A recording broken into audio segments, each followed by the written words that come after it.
On va poursuivre notre étude de l'Épître aux Éphésiens. Merci beaucoup pour la louange, extrêmement bénie, toujours.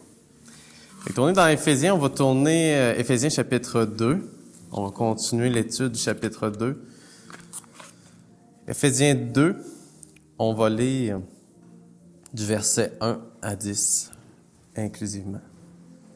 Éphésiens chapitre 2, verset 1 à 10, on va le relire. Texte très riche, comme beaucoup de textes dans la parole de Dieu. Ça vaut la peine de le relire plusieurs fois. En tout cas, moi, je parle pour moi, mais on dirait que ça aide à comprendre qu'on me le répète plusieurs fois. Même des fois, avec la fessée, ça aide. Hein, Ézéchiel? Non, ça.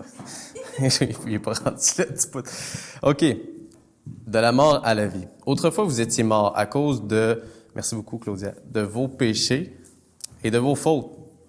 Par ces actes, vous conformiez alors votre manière de vivre à celle de ce monde et vous suiviez le chef des puissances spirituelles mauvaises, cet esprit qui agit maintenant dans les hommes rebelles à Dieu. Nous aussi, nous faisions autrefois tous partie de ces hommes. Nous vivions selon nos désirs d'hommes livrés à eux-mêmes et nous accomplissions tout ce que notre corps et notre esprit nous poussaient à faire. Aussi étions-nous, par nature, destinés à subir la colère de Dieu comme le reste des hommes. Mais Dieu est riche en bonté. Aussi à cause du grand amour dont il nous a aimés, alors que nous étions spirituellement morts, à cause de nos offenses, il nous a fait revivre les uns et les autres avec le Christ. C'est par la grâce que vous êtes sauvés. Par notre union avec Jésus-Christ, Dieu nous a ressuscités ensemble et nous a fait siéger ensemble dans le monde céleste. Il l'a fait afin de démontrer pour tous les âges à venir l'extraordinaire richesse de sa grâce qu'il a manifestée en Jésus-Christ par sa bonté envers nous. Car c'est par la grâce que vous êtes sauvés, par le moyen de la foi. Cela ne vient pas de vous, c'est un don de Dieu. Ce n'est pas le fruit d'œuvres que vous auriez accompli. Personne n'a donc de raison de se vanter. Ce que nous sommes, nous le devons à Dieu, car par notre union avec le Christ Jésus, Dieu nous a créés pour une vie riche d'œuvres bonnes qu'il a préparées à l'avance afin que nous les accomplissions. C'est la lecture de la parole de Dieu. On va prier. Seigneur, on vient devant ton trône de grâce pour comprendre ce texte selon la lumière de ta sagesse. Il y a beaucoup de discours, il y a beaucoup d'enseignements, mais tu es la vérité, tu es le chemin, tu es la vie. Alors, en toute humilité, à moins que tu interviennes d'une manière particulière, on peut le lire avec notre compréhension, notre intelligence. Mais avec le souffle de l'Esprit, on peut comprendre comment tu as été gracieux et comment est-ce que tu nous portes dans ton œuvre de rédemption. Qu'on en puisse être reconnaissant et par l'amour que tu nous as témoigné, qu'on puisse être reconnaissant dans l'affection, dans l'amour qu'on te porte. Que tu es un véritable Père qui nous protège du mal, de notre péché même. Je te prie pour nos autorités qui nous permettent de vivre en toute piété devant toi, nos autorités civiles et au niveau de notre assemblée, de notre dénomination, de notre Église, qu'ils puissent encore une fois avoir l'humilité de nous enseigner selon tes préceptes et de mettre ces préceptes en pratique, qu'ils puissent les exercer avec discernement et sagesse. Au nom de ton Fils, Amen.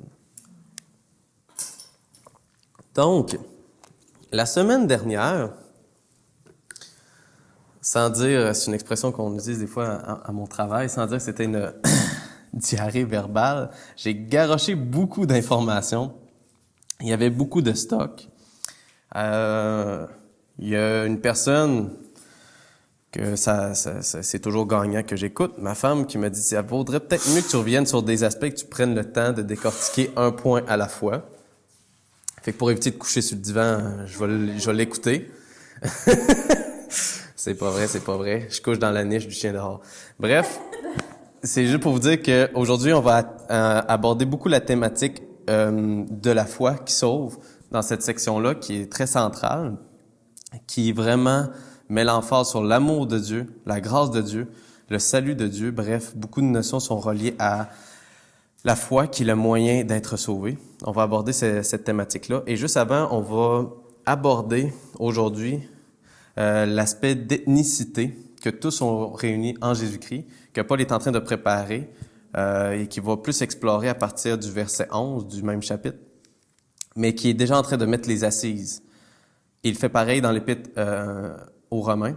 Paul fait pareil à l'Épître aux Romains. Et souvenez-vous que, selon Martin Luther, l'Épître aux Romains est correspondant à le 5e évangile, parce que de manière très, puis on avait vu pourquoi, de manière très systématique, comme dans la philosophie, la mentalité militaire.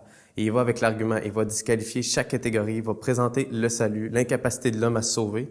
Et il va plus d'une manière systématique que d'une manière qu'on pourrait dire chronologique. Il recommence, là. Que d'une manière chronologique. Fait que ça paraît intéressant parce que je parlais avec des gens à une rencontre SOLA, à un aumônier, que dans les Forces armées canadiennes, lui, en tant que padré, c'est une expression dans l'armée, l'aumônier, ou intervenant spirituel, il utilisait beaucoup l'Épître aux Romains parce que justement, ça a vraiment une couleur, un arrière-plan très, on pourrait dire, militaire dans le sens que c'est très cadré et structuré. Fait que c'est un moyen d'évangélisation bien intéressant. Et comme il va le faire dans l'Épître aux Romains, ici aux Éphésiens, d'abord, Paul va s'adresser du verset 1, finalement dans les deux versets, versets 1 et 2. On voit qu'il parle au vous. Vous étiez morts à cause de vos fautes, de vos péchés. On avait vu la semaine dernière que Paul s'adresse ici, dans le vous, d'abord à ce qui était grec, païen, non juif. Et là, ici, la description qui va faire que vous étiez esclaves, soumis à la puissance spirituelle mauvaise, faisant allusion finalement à l'esprit satanique, finalement au péché, comme il nous influence de manière interne, externe et de manière spirituelle.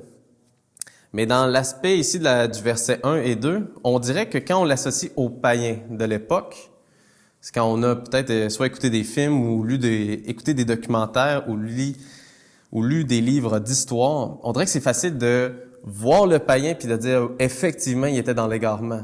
Puis c'est pour ça que Paul des fois il va insister en disant vous aviez pas les oracles de Dieu, donc votre perdition était assez évidente, assez manifeste, parce que eux autres pour la plupart adhéraient à la philosophie gréco-romaine, qui était vraiment dans leur divinité, c'était vraiment des hommes avec des caractéristiques d'hommes, mais juste plus puissants, puis que quand ils se tapaient sa tête, ça choquait plus, ça brassait plus.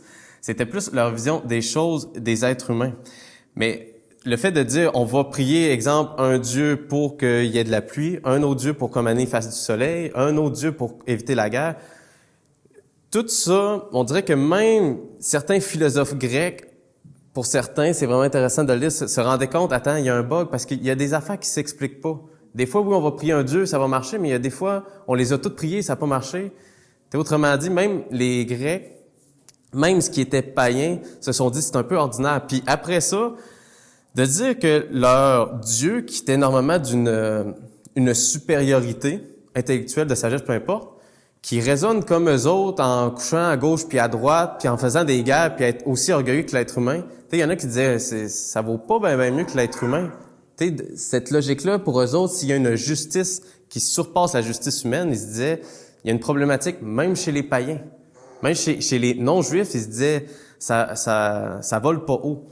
Fait que quand on voit ici le descriptif d'être esclave et soumis aux puissances spirituelles mauvaises, on dirait qu'on peut se dire facilement, c'est sûr, c'était du monde qui faisait des fois des sacrifices humains, c'était des fois des gens qui jouaient avec de la magie, c'était le chaos, c'était des fois souvent l'anarchie. Israël, le peuple des Hébreux était caractérisé comme étant effectivement, Dieu va s'en servir comme lumière parmi les nations, mais même au niveau moral, au niveau socio-sanitaire, ils étaient très protégés. Fait autrement dit, comme culture, ils avaient une longueur d'avance juste dans la manière de gérer l'argent, dans leur manière de mettre des gens en quarantaine. Tu sais, il y avait une forme d'avance, puis les gens regardaient ce peuple en disant, ils ont quelque chose de particulier. Fait en contraste avec ça, quand tu dis, on va regarder les païens, ils font dur, ce qui est dit un peu du verset 1 à 2, c'est assez clair. Je veux dire, il n'y a pas personne qui va s'opposer à ça. Les versets 3 et 4, par contre, là, il va dire au nous. Nous faisions partie autrefois de ces hommes. Puis là, il va utiliser des drôles de caractéristiques. Nous vivions selon nos désirs d'hommes livrés à eux-mêmes et nous accomplissions tout ce que notre corps et notre esprit nous poussaient à faire. Aussi étions-nous par nature destinés à subir la colère de Dieu comme le reste des hommes. Là, c'est très intéressant comme contraste et comme descriptif que Paul fait, parce que dans le « nous », on peut aussi supposer qu'il inclut des gens qui étaient l'élite de l'orthodoxie juive, comme lui. Parce que là, il parle finalement à la catégorie des Juifs. Fait que c'est comme s'il s'adressait à lui, admettons, lui avant sa nouvelle naissance, sa régénération, finalement sur le chemin c'est le chemin de Damas, me semble, qui a eu la conversion, c'est au chemin de Damas, je me mélange toujours avec Emmaüs, puis côté dyslexique bizarre que j'ai. Bref, sur le chemin de Damas, c'est là que le Seigneur le rencontre, se manifeste par sa lumière, faisant illustration, référence à la loi de Dieu, et il est saisi par le Seigneur. Saul de Tarse, souvenez-vous qui il était, même avant sa conversion. Hébreu, né d'Hébreu. Il va le dire dans Philippiens. Circoncis le 8e jour. Il était sa coche. Puis là, si lui, avant sa conversion, avant que Dieu déchire le voile, lui donne des yeux pour voir sur cette situation, il pouvait dire, attends, soumis au désir de mon corps et de l'esprit, oublie ça. Moi, j'étais soumis au sabbat, j'étais soumis aux lois de Dieu, j'étais pas pantoute comme le reste des païens. Tu peux pas me mettre dans la même catégorie. Il avait une grosse justice propre, une grosse manière de considérer que lui était juste, était dedans. Mais Paul, par un renouvellement d'intelligence particulier, est très au courant de son côté pervers religieux. Être soumis finalement à ce que son corps et son esprit le poussaient à faire, c'est que Paul est très conscient que des fois, on peut utiliser même le bien de Dieu, même des exercices, des commandements de Dieu pour répondre subtilement à un besoin de valorisation. Un bel exemple, on regardait justement dans les Actes la fameuse séquence où est-ce que Étienne est arrêté, à Acte 7 ou 8, je me souviens plus trop, où est-ce que Étienne, diacre, est arrêté, puis là, ils vont l'inviter à faire son discours, son plaidoyer devant le Sanhédrin, et le Sanhédrin, eux autres, dit « Toi, on va t'accuser parce que t'es contre Dieu, t'es contre Moïse, t'es contre le temple. Tu t'élèves contre le temple. » Et là, eux autres disent « Nous, là, on obéit à Moïse. » Souvenez-vous, c'est les mêmes propos que les pharisiens, le Sanhédrin vont réutiliser contre le Seigneur Jésus-Christ en disant « Nous, on obéit à Moïse. » Là. Et le Seigneur va leur rétorquer « Justement, vous pensez servir Moïse, mais si vous aviez vraiment cru à Moïse, vous auriez vu qui je suis. Vous auriez compris pourquoi je suis venu, puis vous auriez compris que j'étais le véritable Messie, le mis à part par Dieu. » Le problème, c'est qu'eux autres sont certains d'être dedans. Ils sont certains qu'ils ont plu à Dieu par leurs activités. Fait qu'eux autres vont se servir, exemple, du sabbat, pour faire du sabbat un esclavage religieux. Alors, regardez comment la police religieuse check tout le monde jusqu'à prendre un matelas. Le gars était pas capable de se lever, la fameuse guérison du paralytique. Et cette gang-là, plutôt que de dire « Attends, il y a eu un miracle le jour du sabbat, parce que Dieu est souverain sur le sabbat. » Plutôt que de le célébrer dans une réjouissance, eux autres sont là « Attends, notre orthodoxie dit que non. » Et ça, c'est un aspect de culture. Vraiment la culture des Juifs orthodoxes, parce que c'était par rapport au travail. Le gars, c'est pas un livreur de matelas. Mais le Seigneur Jésus-Christ fait exprès d'utiliser en plein cœur de ce tabou-là chez les pharisiens pour utiliser finalement leur erreur d'avoir extrapolé la parole de Dieu, d'avoir extrapolé la loi du sabbat pour dire c'est quoi qui a été mal fait? Là, ils sont comme non, nous, on obéit à Moïse, donc nous pensons que lui ne devrait pas marcher avec son matelas. Trouvez-moi dans la parole de Dieu où est-ce que c'est fait. Ils vont même s'ostiner avec lui à un autre moment, parce que le Seigneur Jésus-Christ ne viole pas la loi de Dieu. Il vient pour l'accomplir. À un moment donné, il disait, on a remarqué que tes disciples, là, ils jeûnent, ils respectent pas le sabbat, puis ils jeûnent pas. Dans la loi juive, c'est vraiment intéressant. Dans les anciens commandements, dans les anciens préceptes de Dieu, du peuple d'Israël, tu pouvais suspendre ton jeûne. Tu pouvais suspendre cette action-là de te limiter par rapport à la nourriture lorsqu'il y avait la célébration d'un mariage. Le Seigneur Jésus-Christ dit, là, on célèbre le mariage par excellence. Christ, l'époux, revient vers son Église de manière symbolique. Fait que toutes ces anecdotes-là nous montrent que même l'homme, ici, ce que Paul est en train de dire, c'est que ce qu'il y a dans nos cœurs et dans nos esprits, ce qui est très malsain. Et il dit ailleurs dans sa théologie, Paul, il y a pire que, comme disait Pastorel, avait très bien résumé, il y a pire que le mal immoral. C'est le bien sans Dieu.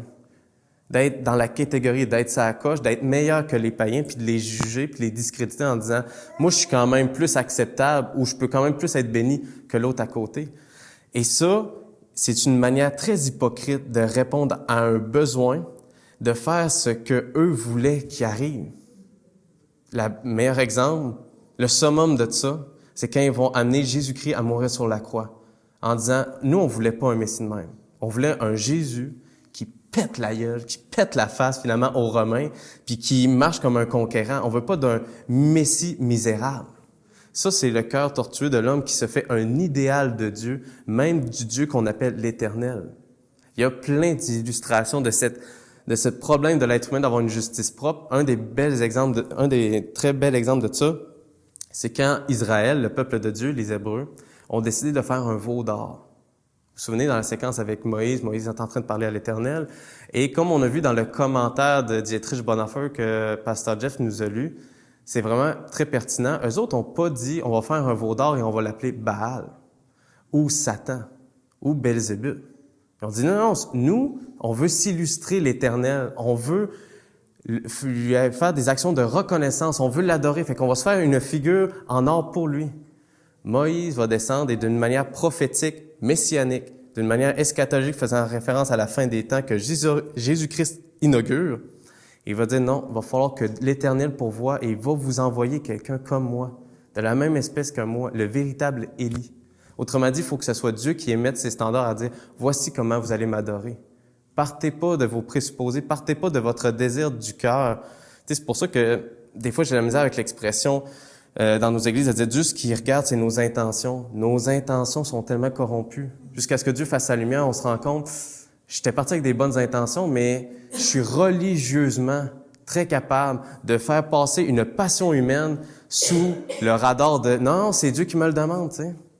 Ça, c'est vraiment le côté pervers parce que je l'ai déjà subi, je vous en avais déjà parlé, mais surtout quand j'étais dans la période où je faisais des compétitions en athlétisme, c'était très facile dans le milieu chrétien de dire « Hey, tu t'es pas présenté le dernier dimanche. » Mais eux autres, leur compétition, c'était de savoir c'est qui le plus grand religieux, c'est qui allait jamais manquer un dimanche, un culte chrétien. Eux autres faisaient cette forme de compétition-là, voir c'était qui le meilleur. Mais eux autres, c'était bien plus, tu sais, ça passait sous le radar de la vie chrétienne, ça passait sous le radar d'être un très bon témoignage. Eux autres, le fait de pas manquer un seul dimanche, ça paraît bien mieux que le gars qui s'en va des fois servir l'idole du sport. Fait que tu sais, moi j'étais assez démuni en termes d'arguments, puis je savais pas trop comment l'articuler, mais je me disais, c'est vrai que je suis peut-être en train de servir un idole de la performance sportive, mais toi quand tu es en train sans arrêt de voir c'est qui est pas là, tu penses pas que tu as un autre problème? Fait qu'il est en train de nourrir tout ce que son corps et son esprit lui poussaient à faire, mais sous le prétexte que non, Dieu me demande de reprendre mon frère. Comprenez-vous? Ça, c'est comme un bon avocat qui manipule la loi. La personne qui est accusée, elle est coupable, elle a dit, c'est correct, c'est beau, je suis coupable. C'est pour ça que le Seigneur Jésus-Christ dit, pour les gens qui n'ont aucune justice propre, pour les gens de mauvaise vie et les prostituées, pour eux autres, je suis un salut. Pour eux autres, je suis un messie, puis il n'y aura pas de problème. Mais les gens qui ont beaucoup à perdre, en disant, attends, j'ai besoin d'un autre médiateur que ma réussite de vie. Comment est-ce que je parais bien aux autres? Fait que c'est pour ça que l'apôtre Paul est en train de décrire les Juifs en disant que eux aussi, avant que Dieu intervienne, ils étaient livrés finalement à leur passion et à leur pulsion de leur corps. Et ils étaient destinés à la colère de Dieu, même si religieusement, ils avaient l'air corrects. Puis pire que ça, même dans l'Ancien Testament, on voyait souvent que c'était un peuple idolâtre. Et il va falloir que Dieu intervienne dans leur cœur. Puis ça, on va y revenir. Bref, ça, c'était la section où est-ce que l'apôtre Paul disqualifie toute forme d'ethnie, autant le païen que chez le juif. Et ensuite de ça, il va aborder la richesse de la bonté de Dieu par rapport à la foi, par rapport à la grâce du verset 4 au verset 10. Et là, c'est vraiment intéressant. Parce que le cœur ici, on pourrait dire le cumul, le paroxysme de l'enseignement de Paul ici, c'est vraiment la section « Car c'est par la grâce que vous êtes sauvés », qu'il a répété un peu plus haut, « par le moyen de la foi, cela ne vient pas de vous, c'est un don de Dieu ». Évidemment, on adhère à un mouvement réformé, je le répète. Ce n'est pas tout le monde qui va le lire en disant que la foi est donc incluse dans ce qui est un don de Dieu. Pour des gens, ce ne sera pas un don de Dieu. Par contre, je voudrais vous amener un autre argument. Ça a été suite à une discussion avec Dr. Vellman. Puis ça va peut-être être un peu décousu parce que Dr. Vellman a un don de Dieu que quand il parle, il faudrait l'enregistrer pour le réécouter 4 ou 5 fois ce qu'il dit. Fait que là, j'ai juste des brides de ce qu'il me dit par rapport à l'argumentaire de la loi de Dieu et la foi. Comment est-ce que Jésus réconcilie les deux? Je vais vous présenter ça ce matin. Puis il y a une chose aussi que je dois l'avouer, je dois le confesser aussi, je vais vous présenter des arguments réformés. Mais je vais être transparent avec vous. On dirait que plus j'essayais d'argumenter, de solidifier ma position où est-ce que la foi est un don de Dieu, la foi qui sauve est un don de Dieu, plus j'essayais de m'ostiner en disant « Ouais, mais il faudrait que j'essaye de convaincre des fois des ennemis de mon entourage, des fois aussi qui sont à Montréal puis qui n'adhèrent pas à cette position-là. » Puis je dis « OK, avec tel bon argument, je vais le convaincre. » Jusqu'à ce que Dieu, parce que je suis un petit clown fini, qu'on dirait qu'il faut qu'il y ait un os à gruger, jusqu'à ce que Dieu dise « Ça m'appartient. » OK, mais ça veut-tu dire c'est moi qui ai raison? Que t'importe, toi, suis-moi. À date, j'ai pas trouvé d'autres réponses. Je peux pas convaincre les autres, je peux pas amener les autres à adhérer à la même doctrine que moi. À date, Dieu me répond juste « Que t'importe, toi, suis-moi. » On va se présenter des arguments pour solidifier notre compréhension, notre confession de foi, pourquoi on y adhère. Ça va me faire plaisir, mais encore une fois, je ne peux pas vous présenter des arguments parce que s'il y a des gens dans votre famille qui adhèrent pas, s'il y a des amis qui adhèrent pas, on peut pas rien faire. Autrement dit, on peut juste présenter notre position, mais encore une fois, ça va toujours être selon la lecture que vous en faites, c'est inévitable. Selon la théologie que vous vous êtes bâti, c'est sûr. On s'amusait hier, justement, Zamarie puis moi, quand je préparais le message. Juste, si je vous dis qu'il y a un nouveau film, un exemple concret, là, si je vous dis qu'il y a un nouveau film qui sort, puis que le titre, c'est « L'enlèvement ». C'est tout ce que je vous dis. Le film va s'appeler « L'enlèvement ». Selon vous, ça va être quoi le film? L'enlèvement d'une personne. Puis il y a un film justement que c'est ça, là, c'est le gars, il se fait enlever sa fille. Tout à fait. L'enlèvement de l'Église, une vision plus dispensationaliste, prémillénariste. L'enlèvement de l'Église lorsqu'il va y avoir une période de la fin des temps. Et ensuite de ça, l'enlèvement, ça peut être l'enlèvement d'un char. T'es un peu comme le rapide et dangereux, ils vont faire l'enlèvement, le vol d'un char, ça peut s'appeler de même. Là, je vous nomme juste un mot, enlèvement. Imaginez des phrases. Comment est-ce qu'il peut y avoir des panoplies de compréhension? Et imaginez après ça des livres bibliques. Fait qu'on s'en sortira pas. Fait qu'on peut pas convaincre les gens, on peut juste dire, voici, nous, ce à quoi on croit. Puis je pense que rendu là, ce que Dieu nous demande, c'est pas plus loin que ça. De dire, voici ce qu'on croit, mais d'essayer de convaincre quelqu'un. En plus, je suis même pas bon en termes de, quand on dit l'aspect apologétique, là, la défense de la foi. Il y en a qui sont très bons pour argumenter puis défendre leur point de vue.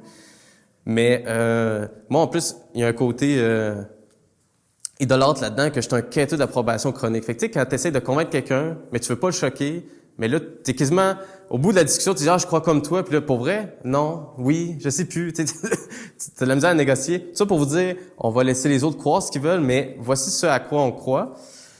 Selon l'ordre du salut, comme on avait déjà vu aussi dans les anciens dimanches, Monsieur Gruden, je pense que tu avais acheté son livre sur la théologie systématique. Dans sa section sur l'ordre du salut, il va justement présenter les différentes étapes de l'ordre du salut. Puis pour lui, il y a la prédestination, élection, étape 1. Ensuite de ça, l'étape 2, c'est la proclamation de l'Évangile, de la bonne nouvelle. Et ensuite de ça, pour lui, il va avoir la troisième étape qui est très proche de la quatrième étape dans l'œuvre de la rédemption de Dieu, qui est la régénération, qui est très, très près, surtout dans notre réalité humaine. Là. Moi, j'ai la misère à les mettre complètement imperméables, séparés. Il y a la régénération du cœur qui se fait en même temps que la foi et la repentance. Par contre, ce qui est caractéristique d'un mouvement qu'on se dit réformé, c'est quand vous avez ces deux mouvements-là soit en même temps ou qu'il y a une régénération, autrement dit, l'intervention de Dieu au niveau spirituel dans le cœur de l'homme, avant que l'homme puisse répondre « Oui, je suis en accord, Dieu, j'ai besoin de toi, tu es mon Seigneur et Sauveur ». La foi et la repentance, le fait qu'il amène un changement radical dans notre vie. Mais si on dit que non, c'est la foi et la repentance, et ensuite de ça, il y a régénération, là, on adhère à un autre mouvement plus arménien, pélagien, où John Wesley, un pasteur aux États-Unis, va adhérer. Ou il est anglais, je me souviens plus trop. Bref. Mais je vais vous présenter ce que Dr. Velleman me présentait comme argument. J'ai vraiment trouvé intéressant. Tout d'abord, on a fait un bref aperçu la semaine dernière. Puis là, je vais me servir d'un tableau. Moi, ça m'aide à plus me structurer. Selon vous, bibliquement, quand on parle du salut, on fait, comme on l'a chanté ce matin, souvent référence à la vie éternelle. Pas vrai? Tu sais, c'est justement un des aspects qui est sous-entendu lorsqu'il va parler à la femme samaritaine, en parlant de l'eau, l'illustration de l'eau dans l'Ancien Testament, finalement, des gens qui vont finalement être inaugurés par la foi à cette vie éternelle-là. Des sources d'eau vives vont jaillir d'eux. Fait que l'eau, dans l'Ancien Testament, fait souvent référence à l'aspect de la vie. Selon vous, dans l'Ancien Testament, qui a cette vie éternelle-là? Il y a différentes réponses, là, mais en même temps, vous allez voir, ils culminent tous vers le même aspect. Qui a la vie éternelle? Dieu la détient. Ça c'est une réponse qu'on est... ça, c'est une réponse de l'école du dimanche. Dieu! Mais c'est vrai. Mais Dieu peut la donner. Pas vrai? À qui il la donne? Il y a les déclarés justes. Tout à fait. On va voir que Paul en parle en citant Habakkuk. Mais les déclarés justes, là, tu amènes un bon point. C'est juste par rapport à quoi? Quand on fait par rapport au tribunal, ça veut dire par rapport à quoi? Qu'on dit qu'une personne est juste. Par rapport à la foi. Oui, ça, on va y revenir. Ça aussi, c'est une avenue, mais on va y revenir. Mais tout d'abord, je sais que ça fait aussi des fois grincer des dents à certaines personnes quand on se dit qu'on est un mouvement protestant, pro-testament, pro-alliance, mais il faut se rappeler que dans Lévitique 18, je vais vous le lire. Vous pratiquerez mes ordonnances et vous observerez mes lois, ça c'est l'Éternel qui parle, vous les suivrez. Je suis l'Éternel, votre Dieu. Vous observerez mes lois et mes commandements, l'homme qui les mettra en pratique vivra par elles. Je suis l'Éternel. L'aspect de vivre dans l'Ancien Testament fait souvent référence pas juste à l'aspect bios, à l'aspect organique, de dire si j'obéis aux lois de Dieu, je vais encore avoir des signes vitaux. Parce que on regarde l'exemple de la vie païenne, il y a des gens qui sont même pas au courant de la loi de Dieu. Ils en ont eu des signes vitaux, là. C'est pas... en tout cas, c'est peut-être trop concret, là. Mais autrement dit, ce que l'Éternel est en train d'illustrer ici, c'est quand il parle du verbe « vivre », il parle de ce qui est vie éternelle, de la vie comme on vient de lire dans Éphésiens, de la vie en abondance, de la vie riche, qui va se manifester parfaitement et totalement dans l'autre réalité, pas vrai? Donc, si je commence par cette première étape-là, la parole de Dieu déclare que la personne qui obéit à la loi, obéissance,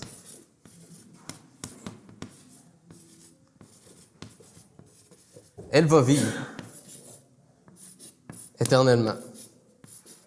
Elle est déclarée donc juste, aussi synonyme de ça. Premier aspect.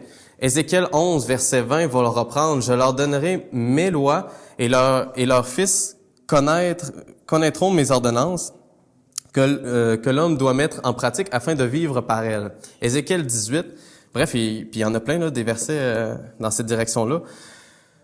Que celui qui suit mes lois et observe mes ordonnances en agissant avec fidélité, celui-là est juste, comme les a amenés dans l'argumentaire. Et il vivra, dit le Seigneur l'Éternel. Et pareillement, dans la Nouvelle Alliance, même par l'enseignement de l'apôtre Paul, que Dieu va inspirer dans les Écritures, ce ne sont pas en effet ceux qui écoutent la loi qui sont justes devant Dieu, mais ce sont ceux qui la mettent en pratique qui seront justifiés. Donc là, ici, ça fait très légaliste, je fais exprès. Quelqu'un qui obéit parfaitement aux 613 recommandations, commandements et lois de Dieu de l'Ancien Testament va vivre éternellement. Et en plus, bibliquement, on voit que le Seigneur Jésus-Christ n'en a pas transgressé une seule. Et lui a la vie. Et c'est entre autres pour ça, par son aspect de ce que Luther appelait sa justice active, le fait qu'il a activement obéi aux commandements de Dieu, qu'il a été passivement finalement aussi, c'est l'aspect de justice passive et active, passivement qu'il s'est laissé monter à la croix pour être livré comme un sacrifice, comme un agneau véritable, passivement et passivement qu'il a été passif à n'accomplir aucune action de péché, aucune action qui manquait la cible, qui déshonorait Dieu. Il a été aussi actif qu'il a accompli tous les commandements de Dieu. Et lui, c'est pour ça que la mort ne pouvait plus le retenir, parce que le salaire du péché, c'est la mort. Il est mort parce qu'il a porté nos péchés, mais parce qu'il n'était pas pécheur, la mort ne pouvait plus l'enchaîner, et il est revenu à la vie. Donc, celui qui obéit au commandement de Dieu vivra. Parfait. Les gens, dans cette pièce-ci, est-ce qu'ils peuvent se dire justifiés par la loi? Non. Parfait.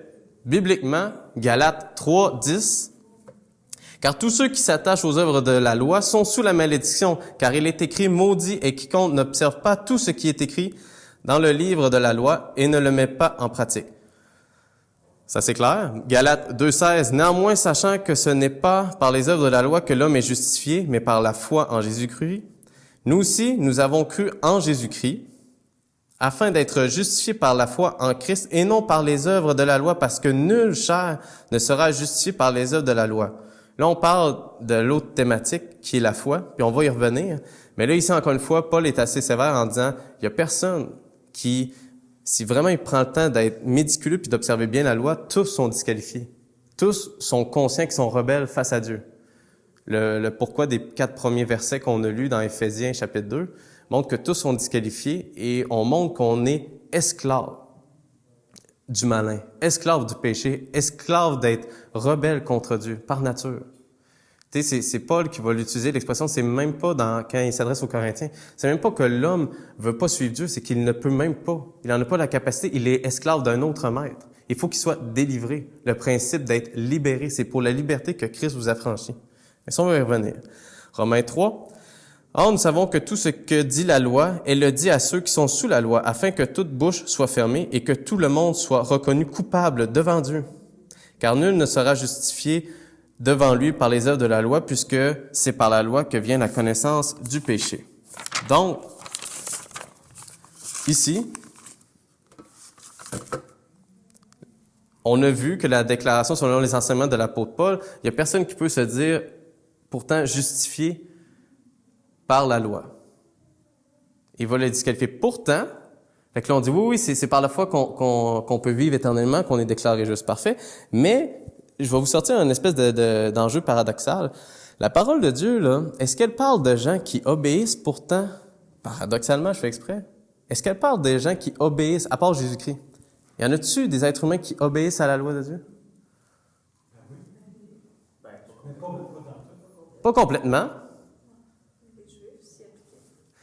Les Juifs pouvaient y arriver partiellement, mais encore une fois, il y a dessus dans la parole de Dieu, fais-tu des fois exprès de parler qu'il y a des gens qui obéissent à la loi de Dieu et sont appelés à une nouvelle sorte de vie par l'obéissance à la loi? Checkez bien ça. On va tourner dans Ézéchiel 36, on y revient. Un verset très riche, je l'aime bien gros. Faudrait tout le lire, mais là, on est limité par le temps. Hey, je sais pas pourquoi ce qui se passe avec Ézéchiel, me semble qu'il est bien intéressant. Ézéchiel, chapitre 36, on va lire du verset, même à partir du verset 16. Bon, il faudrait tout le lire, mais du verset 16. « L'Éternel m'adressa la parole en ces termes.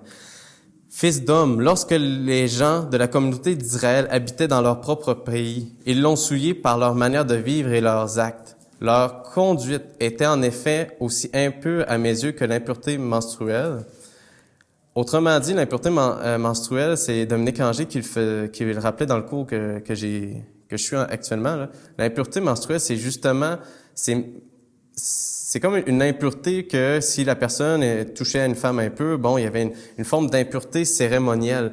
Mais c'est justement, est-ce qu'une personne qui a une impureté, les femmes qui ont leurs règles, le sont volontairement? Non, justement. Non, c'est ça. Ça a l'air à ça, moi, je suis bien d'accord. Ça n'a pas l'air facile. Mais comme l'impureté menstruelle, autrement dit, c'est encore une fois en faisant référence à ce qu'ils sont esclaves. Ils sont pas encore libérés, l'être humain, de cet esclavage, de servir d'autres idoles. C'est même pas volontaire d'une manière malsaine. C'est qu'ils n'ont pas d'autres maîtres à servir. Par rapport au peuple d'Israël, j'ai répandu ma fureur contre eux à cause des crimes qu'ils ont commis dans le pays et parce qu'ils ont souillé leur pays par leurs idoles infâmes. Mais en passant, Dieu les tient quand même responsables et coupables. Même si tu dis, ouais, mais il n'y avait pas d'autres maîtres à servir. Dieu tient quand même l'injuste, l'immoral, l'idolâtre, il le tient quand même coupable. Fait que c'est ça qui est des fois un peu mêlant dans la parole de Dieu à dire, ouais, mais je veux dire, c'est Dieu qui est souverain puis qui nous donne la foi. C'est qu'ailleurs dans les Écritures, on voit que l'Éternel appelle, exemple, Israël à se repentir. Pourquoi? L'Éternel, comment il est fait dans son caractère, lui, il rejettera jamais personne. Il veut qu'on comprenne que selon la loi, c'est nous qui le rejetons. Mais lui, il va jamais rejeter personne. Mais les gens disent, oh, mais on serait tous nés de nouveau si tu avais fait le don du Saint-Esprit à tout le monde.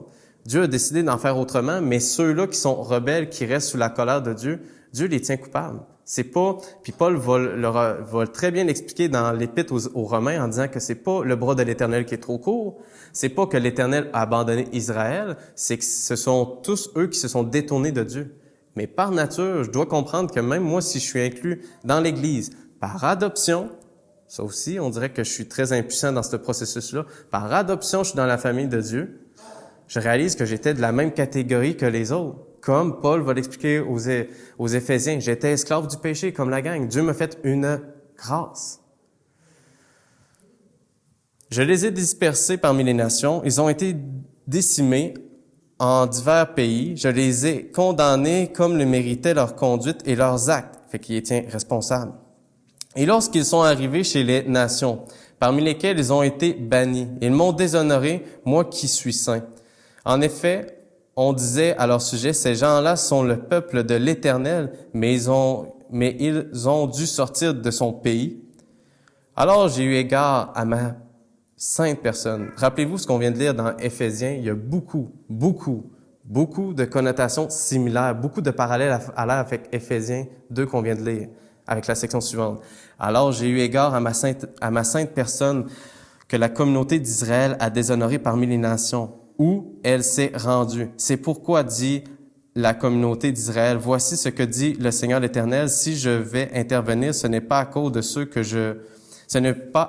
vous que je le fais, aux communautés d'Israël, mais c'est par égard pour moi-même, moi qui suis saint, et que vous avez déshonoré parmi les nations, chez lesquelles vous êtes allés. Je démontrerai ma sainteté, moi qui ai été déshonoré parmi les nations, par votre faute, et ces nations reconnaîtront que je suis l'Éternel, le Seigneur. L'Éternel le déclare. Quand je ferai éclater ma sainteté à leurs yeux, par mon œuvre envers vous, je vous retirerai des nations et je vous rassemblerai de tous les pays étrangers et je vous ramènerai dans votre pays. Autant Ézéchiel est en train de parler à Israël d'une manière littérale dans le court terme, à leur rappeler qu'il allait avoir un retour de l'exil, d'une manière géographique. Ça se lit très bien aussi d'une manière spirituelle. Le retour du peuple de Dieu à Christ. Et là, ça va être inauguré parfaitement à la Pentecôte. À travers toutes les nations, le vrai peuple de Dieu va être appelé. Mais ça, je manque de temps pour tout l'expliquer clairement. Je répandrai sur vous une eau pure, en faisant référence à ce qu'on a vu, la vie. Afin que vous deveniez purs, purification des péchés, je vous purifierai de toutes vos souillures et de toutes vos idoles. Je vous donnerai un cœur nouveau et je mettrai en vous un esprit nouveau. J'enlèverai de vous, de votre aide, votre cœur dur comme la pierre et je vous donnerai un cœur de chair. Je mettrai en vous mon propre esprit et je ferai de vous des gens qui vivent selon mes lois et qui obéissent à mes commandements pour les appliquer. Quand même particulier, ça. Et je ferai de vous des gens qui vivent selon mes lois et qui obéissent à mes commandements pour les appliquer. Mais sachez-le bien, ce n'est pas à cause de vous que, verset 32, que j'agis de la sorte. Le Seigneur, l'Éternel, le déclare aux communautés d'Israël, ayez honte de votre conduite et rougissez-en. Encore une fois, est-ce que c'est l'initiative de l'homme que l'homme, en disant oui à Dieu, Dieu va faire le reste? Il semble ici que le baptême de l'Esprit Saint, ça n'a pas rapport avec ça. Naître d'eau et d'esprit, c'est l'initiative de Dieu. Et nous, on est répondants. Nous, on pourrait dire qu'on subit l'œuvre de Dieu. Ici, il parle de gens qui vivent selon la loi de Dieu. Fait que là, on dit, OK, mais peut-être pas parfaitement. Non, il semble ici qu'ils sont purifiés. Jérémie 31 rappelle la même chose. Car tous connaîtront... Attendez, je veux juste le relire. Ah oui, c'est ça. Jérémie 31, verset 32. « Mais voici quelle sera l'alliance que je conclurai avec la maison d'Israël quand ces jours-là seront passés. » Figure finalement que ça va être eschatologique dans la période de la fin des temps, oracle de Dieu. « Je mettrai ma loi au plus profond d'eux-mêmes. Je l'inscrirai sur leur cœur. Je serai leur Dieu et ils seront mon peuple. Ils n'auront plus à instruire chacun son compagnon, ni chacun son frère en disant « Apprends à connaître le Seigneur, car tous me connaîtront, des plus petits jusqu'au plus grand oracle du Seigneur. Je pardonnerai leurs fautes et je ne me rappellerai plus de leurs péchés. » Là, ici, on est en train de dire qu'il y en a qui semblent obéir à la loi de Dieu, par l'œuvre de Dieu. Puis ça, on a vu que comment est-ce que Dieu opère d'une manière systématique, c'est par l'œuvre du Saint-Esprit, pas vrai? Fait que s'il y a l'Esprit Saint, la troisième personne de la Trinité, qui œuvre dans l'homme, parce que dans l'Ancienne Alliance, l'Esprit Saint pouvait chapeauter, pouvait finalement être sur une personne comme Samson, comme Saül. On pouvait voir qu'ils avaient une influence particulière à cause de l'autorité qu'ils avaient, mais jamais ils étaient habités par l'Esprit Saint. C'est un autre langage qui est utilisé. Ce qui est caractéristique finalement de ce que le Seigneur Jésus-Christ, qui va l'imager en soufflant sur ses disciples, qui vont être baptisés du souffle de Dieu, l'Esprit Saint de Dieu. L'Esprit Saint amène à vivre cette obéissance-là et à vivre. On voit qu'il y a l'illustration de l'eau. Fait obéissance à la loi, et ça amène à vivre. Mais pourtant, on vient aussi de lire, j'ai fait exprès, que pourtant, il n'y a personne qui obéit à la loi de Dieu. Fait comment est-ce qu'on peut résoudre l'équation? C'est sûr qu'il y a des choses qui nous dépassent. Ça se peut que même, c'est peut-être pas comme ça que Dieu comprend les choses, mais il semble qu'en même temps, ça soit pas tout à fait faux de dire, comme on l'a lu un peu plus tôt, comme Lisa le mentionnait, que Habakkuk le dit. On va prendre le temps de le lire avant d'en lire la conclusion. Paul va citer Habakkuk dans Romains 1,17, parce qu'en lui est révélée la justice de Dieu, ce qu'on voyait par rapport à la vie, le fait d'obéir parfaitement à la loi de Dieu. Parce qu'en lui, en Jésus-Christ, la justice de Dieu par la foi et pour la foi, selon qu'il est écrit, le juste, le déclaré juste, celui-là qui n'est pas coupable, vivra éternellement par la foi. Donc, il semble que l'obéissance à la loi, puis en passant, Paul fait exprès de dire qu'on est tous disqualifiés par la loi, elle soit remplacée par le moyen de la foi. Par le moyen de la foi, finalement, on peut vivre.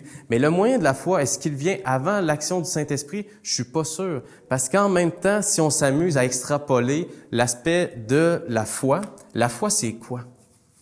Parce que là, on dit que c'est par le moyen de la foi qu'on est sauvé. La foi, c'est quoi? Hébreu va dire c'est la ferme espérance des choses qu'on ne voit pas. Pierre? L'espérance, c'est de mettre sa confiance en quelqu'un, notre espérance en quelqu'un, de dire que ce que la personne, elle dit, c'est vrai. Confiance en Pierre, peut-être que je suis naïf. La confiance en Pierre, c'est de dire, je te fais confiance dans ce que tu dis est vrai. Si je dis, je fais confiance en Pierre, ce qu'il dit, c'est n'importe quoi. C'est pas de la confiance. On s'entend là-dessus? La foi aussi, ça peut être un don de Dieu. C'est ça qu'on va justement aller, parce que si l'Esprit est don de Dieu, parce que là, on va dire, non, la foi, on l'a tous, même la foi authentique qui sauve, puis après ça, Dieu va donner son Saint-Esprit en conséquence. Non, parce que je suis pas sûr, puis c'est ça que Dr. Velleman m'expliquait, parce que l'Esprit de Dieu m'amène à obéir à la foi, tout en étant paradoxal, en disant que impossible à l'être humain pécheur d'obéir à la loi. Donc, la foi vient résoudre l'équation, parce que même la foi, là, quand on dit que c'est mettre la confiance en quelqu'un, qu'est-ce qui est associé aussi à la foi dans la vie de couple? Quand on parle de confiance, fidélité, que Dieu manifeste parfaitement, l'amour. Jean fait exprès de dire, nous l'avons aimé parce qu'il nous a aimés le premier. Donc, ce qui est relié souvent à la foi aussi, c'est également l'amour. Premier commandement, que c'est le premier commandement que tout être humain pécheur va transgresser, tu aimeras ton Dieu de tout ton cœur, de toute ta force, c'est le Seigneur Jésus-Christ qui va le résumer de même, et ton prochain comme toi-même. Mais si tu dis, d'abord, tu aimeras ton Dieu, ce qui est un principe de foi, l'aimer, c'est faire confiance. Tu accomplis parfaitement la loi de Dieu, même si tu es un pécheur paradoxalement. Donc, si on remonte, la personne qui est justifiée que la vie éternelle, elle a cette foi que Dieu lui donne, d'obéir parfaitement à la loi, même si on est tordu, à chaque jour je pêche, à chaque jour je transgresse la loi, puis même c'est biblique, la personne qui est renouvelée par l'intelligence de l'Esprit Saint est de plus en plus consciente de sa misère. Mais pourtant, arrivé au jugement de Dieu, si Dieu me dit, t'as-tu observé tous mes commandements? Non, Dieu, tu m'as donné la capacité de croire qu'il y en avait un autre qui l'a fait à ma place. Et donc, Dieu dit, comprenez-vous que c'est assez weird à dire, mais quand Dieu, dans son principe d'imputation de sa justice, il dit, tu as accompli parfaitement la loi. Tu as aimé Dieu de tout ton cœur, de toute ta force, de toutes tes capacités. Mais là, si on dit, oui, c'est vrai, j'y ai dit oui, ça ne tient pas la route bibliquement. Parce que l'Esprit Saint nous amène à obéir la loi, je le répète. Et si je ne suis pas capable d'obéir à la loi, ça veut dire que l'Esprit Saint me donne cette foi, cette confiance, cet amour pour Dieu. C'est la travail de la troisième personne de la Trinité. Donc, pour le résumer autrement, j'accomplis la loi de Dieu par le moyen de la foi en Jésus, car il me donne ce désir, me donne un cœur nouveau d'adorateur, d'observateur de la loi de Dieu. Mais si je ne peux pas adhérer en même temps parfaitement à la loi, c'est la foi qui résout le problème mathématique, qui résout la logique là-dedans. Il me donne, dans le fond, je peux dire que je suis juste, que je vis non par la loi, que je suis pas capable d'observer parfaitement, mais parce que Dieu m'a donné un amour pour lui. Il me donne la foi dans le processus de la régénération, de la nouvelle naissance. Tu aimeras ton Dieu de toute ta force. Tu l'adoreras lui seul. Dans la foi, c'est possible. Mais si l'homme est incapable d'accomplir la loi, c'est par la foi qu'il est sauvé et c'est un don de Dieu. Là, ça se suit de manière sine qua non. Parce que Jésus-Christ est mon espérance de m'en sortir, j'observe la loi de Dieu en étant conscient que je la transgresse tous les jours. Là, ça peut se réconcilier. Si le juste vivra par la foi, que le juste vit en obéissant à la loi de Dieu, qui lui donne la vie éternelle comme on l'a lu, mais que je n'observe pas la loi de Dieu, je suis spirituellement mort. C'est par la résurrection en Jésus-Christ, en me donnant spirituellement un nouveau cœur d'adorateur. Donc, de personne qui fait confiance en Dieu, qui est caractérisé par celui qui va obéir à la loi, donc qui va croire, qui va faire confiance, qui va mettre sa foi en Jésus-Christ, qui est l'envoyé de Dieu. La foi vient de mon cœur nouveau, donc la foi qui sauve est un don de Dieu. Après ça va éclairer différents versets bibliques. Philippiens 1, 9. Car il vous a été fait la grâce par rapport à Christ, non seulement de croire en lui, mais encore de souffrir avec lui. Fait que ça aussi, ça va finalement discréditer toute forme d'évangile de la prospérité. Jean 6, 44. Parce qu'en lui est révélée la justice de Dieu par la foi et par la foi seulement qu'il est écrit, le juste vivra par la foi. Et Jean 6, 44, non ça finalement ce qu'on vient de lire c'est dans Romains, mais dans Jean 6, 44, ce qui est vraiment intéressant, c'est qu'il dit que nul ne vient à moins que le Père ne l'attire. C'est encore un processus que par la foi, si Dieu la donne, c'est réconcilié. Ça fonctionne. C'est Dieu qui nous a choisis. Avant même la fondation du monde. Mais c'est pas tout le monde qui va adhérer à ça, puis on va les respecter. C'est pas, autrement dit, c'est ça l'aspect, l'enjeu, le crunchy. Ce qui est difficile, c'est que tout être humain a un cœur d'adorateur. Donc, tout être humain a la foi, pas la foi qui sauve. T'as raison dans le sens que c'est pas tout le monde c'est pas un aspect inné d'avoir la foi en Jésus-Christ qui va sauver. Il faut un processus d'une nouvelle naissance, comme on l'a vu dans Jean. Par contre, l'aspect où est-ce qui est un peu difficile, c'est qu'on dit que des fois Dieu va tenir rigueur, va tenir Israël responsable d'avoir servi d'autres dieux, d'avoir eu la foi en autre chose. Mais est-ce que le bras de l'Éternel a été trop court? Il le répète, Paul, non. C'est les gens qui sont responsables, coupables. Mais moi, j'avais la même culpabilité. Moi, j'avais la même désobéissance qu'eux. Dieu, pourquoi il me fait grâce et pas aux voisins? Je le sais absolument pas. C'est absolument pas un mérite. Et là, quand on dit, encore une fois, est-ce que la foi est un don de Dieu? Acte 13, 39. Et que quiconque croit est justifié par lui de toutes les choses dont vous ne pouviez être justifié par la loi. Donc, d'où vient la loi? 1 Corinthiens 12, 9. Par l'œuvre... D'où vient, excuse-moi, la foi? T'as raison. Parce que la loi aussi vient de Dieu. Mais la foi aussi, la foi qui sauve, vient de Dieu. Dans 1 Corinthiens 12, 9, on parle des différents dons dans le chapitre 12. Puis c'est drôle, il y en a un particulier, un don qui dit qu'à un autre, la foi par le même esprit a été donnée. À un autre, le don des guérisons par le même esprit. Puis ensuite, le don de prophétie, le don de parler en langue. Ici, le don de la foi, quand on voit les commentateurs, c'est que c'est un don particulier comparativement à d'autres. Autrement dit, Paul est en train de dire que quand vous naissez de nouveau, tout le monde a un don. D'où l'importance de se réunir dans la communauté chrétienne pour exercer ce don-là. C'est pas juste de recevoir le bénéfice des dons des autres, mais pour aussi exercer le nôtre, pour servir l'autre. On est appelé à servir en Jésus-Christ. La foi est la fondation. La foi est la fondation commune de tout croyant. Fait que ce don-là qui est particulier, c'est qu'il y a des gens, moi je l'ai vu en Haïti, il y a des gens que quand tu capotes, moi c'était mon réflexe, quand tu capotes parce que tu vois un accident, tu vois que la foule, le soir, commence à arriver, puis là tu stresses un peu, moi j'ai un petit paquet de nerfs, puis que t'as Rosaire, que moi je trouvais que c'était une des plus belles illustrations à date que j'ai vues d'une personne qui a une foi, une quantité de foi donnée par Dieu particulière. C'est que là, il me voyait me stresser, avoir chaud, respirer, comment on dit ça, de respirer, hyperventilation, t'es stressé, angoissé. Merci. Là, il me regardait en disant, là, attends, tu capotes un peu, mais qu'est-ce que tu veux faire, tu sais? Là, tu capotes, mais si eux autres décident de rentrer puis de nous fesser parce que c'était agité, il y avait encore un problème politique en Haïti. Quand j'étais allé au premier voyage, il dit, là, tu veux faire quoi, toi? Mais je dis, ouais, mais il faudrait peut-être s'enfuir, il faudrait peut-être faire quelque chose. Il dit, ça te tente pas de voir juste Dieu agir? T'sais, lui, il était bien relax, pas stressé, il suait pas une goutte, mais en disant, on va voir Dieu agir. Et vous allez voir que dans la communauté chrétienne, il y a des gens qui ont ce réflexe-là plus que d'autres, cette capacité plus que d'autres. Pas vrai? Fait que c'est ce que Paul parle. Il y en a qui sont une édification, un encouragement pour les chrétiens en disant, on va faire confiance à Dieu, alors qu'il y en a d'autres, c'est des pacanants en disant, qu'est-ce qu'il faut que je fasse, qu'est-ce qu'il faut que je fasse? Mais si, comme tu dis, le dénominateur commun est la foi, c'est la même foi, c'est juste que Dieu, là, a mis, un peu comme l'exemple que tu disais par rapport aux automobiles, de donner plus de fuel, une essence plus grande à certains par rapport à la foi, c'est quand même la même foi de nature, qui est là ici, est décrit comme étant un don de Dieu. Ça serait bizarre que Dieu dit, il y en a certains que je vais donner une plus grande foi, mais ça, par contre, c'est l'Esprit Saint.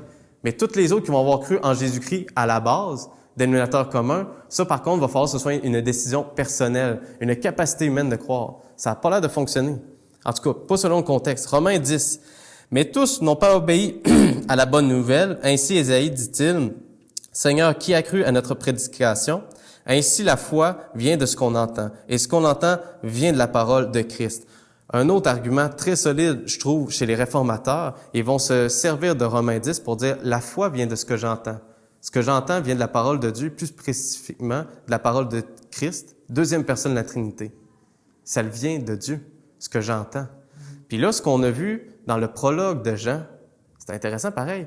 Quand le monde a reçu la lumière, qu'est-ce qui s'est passé? Il y a eu un rejet. Comme on voit, le prologue est mentionné que le monde a rejeté cette lumière. En utilisant le contraste de lumière et de ténèbres. Parfait. L'absence de lumière. Jean fait exprès. Et là, comme tu dis, il y en a peut-être qui vont dire, oui, mais attends, c'est pas tout. Le monde, là, ça, c'est les rebelles contre Dieu, les non-croyants, mais il y en a qui ont cru. On va retourner voir Jean. On va conclure là-dessus. Dans le prologue de Jean, Jean chapitre 1, on finit bientôt. Pour terminer l'argumentaire, fait que là, du verset 9 à 11, c'est ça qui est expliqué. Le verset 12, certains pourtant l'ont accueilli. Parfait, fait qu'il y en a qui ont cru. Ils ont cru en lui.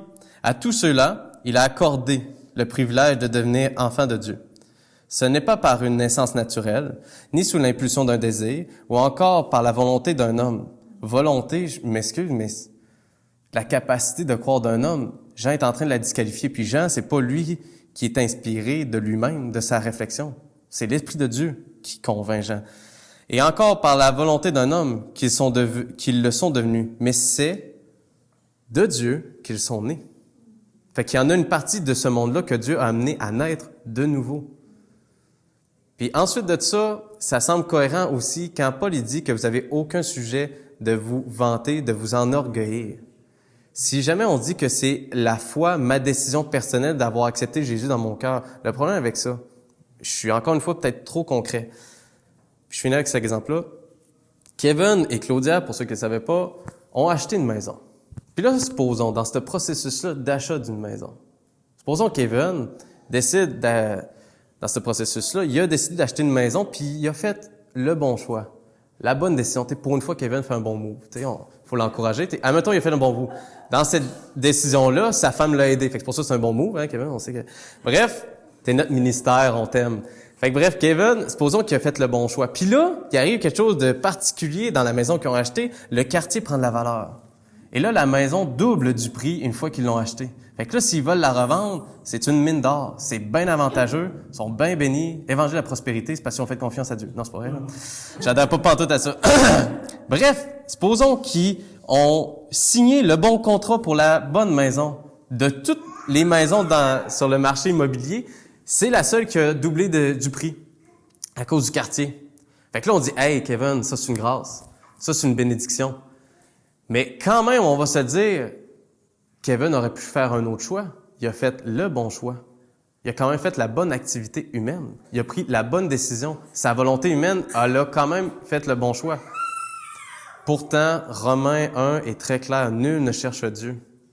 Nul n'est intelligent. Tous sont pervertis. Puis Dieu fait exprès quand il prend Israël, en disant, Israël, t'es tellement tordu, t'es idolâtre. Et pourtant, s'il y avait bien un peuple que Dieu avait mis les conditions gagnantes pour qu'ils aient une confiance en l'Éternel, c'était eux autres.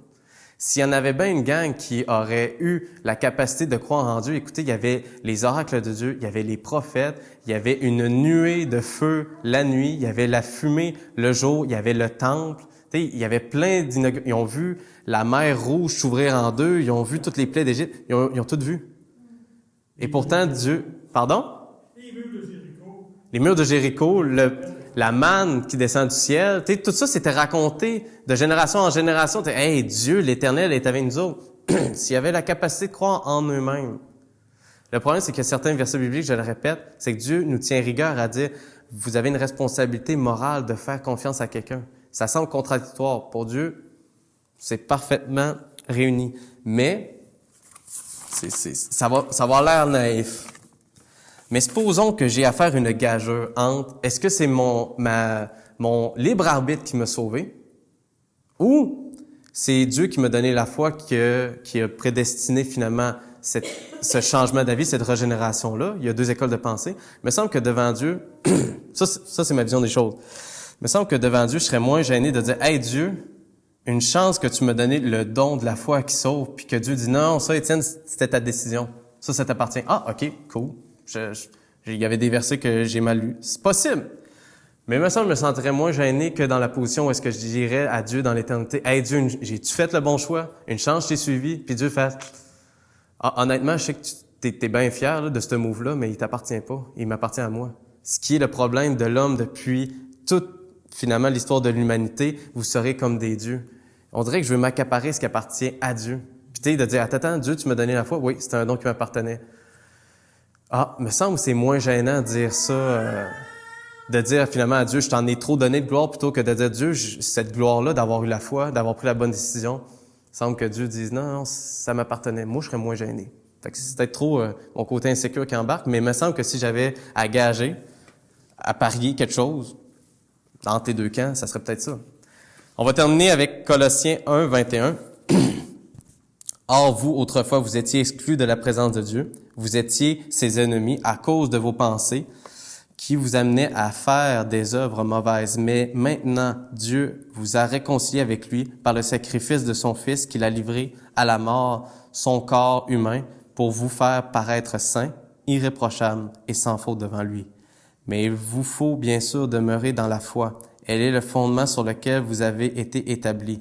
Tenez-vous-y fermement sans vous laisser écarter de l'espérance qu'annonce l'Évangile. Cette bonne nouvelle, vous l'avez entendue, elle a été proclamée parmi toutes les créatures sous le ciel, et moi, Paul, j'en suis devenu le serviteur. Dominique Angers expliquait que selon les réformateurs, quand on parle de tenir, de demeurer ferme, de tenir bon par rapport à la foi, il y a des gens qui disent « Parfait, ça c'est ce qui m'appartient dans la vie chrétienne ». Pour les réformateurs, là, je trouve ça trop brillant. Comment eux autres l'ont interprété, l'ont expliqué, c'est que le croyant, maintenant, quand il est appelé à finalement à la discipline de vie, à travailler très fort dans les lois de Dieu, dans les commandements de Dieu, à se discipliner, à avoir une rigueur de vie, même si on dit « Ouais, mais tout est par grâce, tu sais, je peux faire ce que je veux », puis tomber dans la grâce bon marché. Ce que les réformateurs disent en se tenant ferme dans la foi, c'est, dit autrement, c'est comme si Dieu nous disait « Disciplinez-vous, travaillez-vous très fort, encouragez-vous les uns les autres, découragez-vous pas, parce que vous allez avoir un problème d'amnésie. Vous allez oublier qui vous êtes en Jésus-Christ à cause de votre chair. Vous allez avoir le réflexe des fois de vous confier comme si vous étiez des orphelins alors que vous êtes des enfants de Dieu. C'est ça la discipline chrétienne. C'est ça le bon témoignage du croyant. Se rappeler qu'il est un justifié. Se rappeler qu'il est un aimé de Dieu. Se rappeler que Dieu a tout pourvu dans sa vie. Se le rappeler et agir en reconnaissance. Et non pas marcher dans une sanctification pour être un meilleur, pour dire que Dieu fait la partie du contrat, puis moi, si je fais pas la reste, Dieu va dire, voyons donc, je m'attendais à mieux de toi. Ça n'a rien à voir avec ça. Dieu a été trop clair avec la vie de Pierre. Pierre qui dit, moi, je peux te suivre, Seigneur. Il a dit, non, si je te laisse à toi-même, Pierre, tu vas me renier 3 fois. T'es décourageant, Pierre. Ce qui est rapporté ailleurs dans les évangiles. Par contre, Satan t'a réclamé, mais j'ai prié pour ta foi. Fait que même si pendant un temps, l'ennemi te tente, ce qui t'a sauvé, c'est que j'ai prié pour ta foi. Si elle n'est pas un don de Dieu, dans cet autre exemple-là, je vois pas ce que c'est. On est ses brebis. On a un bon berger. Amen. Seigneur, merci encore une fois de nous rappeler que toi, tu es demeuré fidèle. Tu nous as aimés le premier. On en est répondant par la foi. Un moyen qui n'est absolument pas sujet à se glorifier, à s'enorgueillir, parce que ça veut dire qu'on fait confiance à un autre. On espère qu'il va y avoir un avocat entre toi et nous, parce qu'on ne pourrait pas survivre ta justice. On n'obéit pas à ta loi.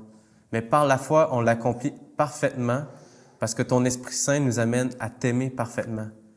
Et même à ça, à chaque jour, on trébuche et on montre qu'on aime d'autres idoles, qu'on te déteste, qu'on est rebelle. On vit dans cette tension-là. Donc, ça veut dire que notre justice vient d'ailleurs. Elle repose sur l'œuvre de Jésus-Christ à la croix, qui est monté à la croix, mort et ressuscité, et monté à la droite du Père pour finalement nous amener à régner par-dessus les épreuves, régner par-dessus ce monde qui réagit et qui réfléchit sans toi. On est déjà régnant. Parce que finalement, le sens de la vie a un but extraordinaire, te glorifier. C'est pourquoi on a été créé. Fait qu'on puisse te glorifier, te louer dans le quotidien de nos vies par les louanges qu'on a faites ce matin, qu'on puisse se rappeler que tu nous as fait une grâce incroyable et qu'on est invité à croire en même temps. Je te prie au nom de ton Fils. Amen.